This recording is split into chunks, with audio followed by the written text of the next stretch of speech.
করবেন যে উপরে জালির সাথে উপরে যে জালিটা আছে এবং নিচে যে জালিটা আছে, এই জালির সাথে উপরে জালির সাথে যেন দুইটা জালি একসাথে না হয়।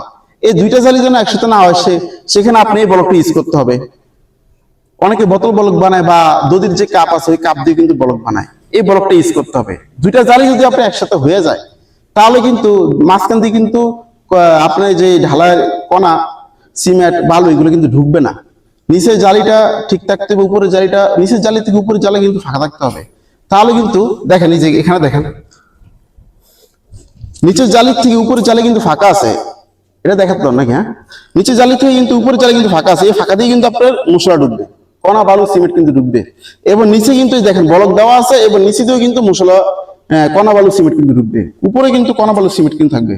তখন কিন্তু রড যেখানে প্লেসমেন্ট থাকার কথা সেখানে কিন্তু থাকবে এই বলক ইউজ করলে।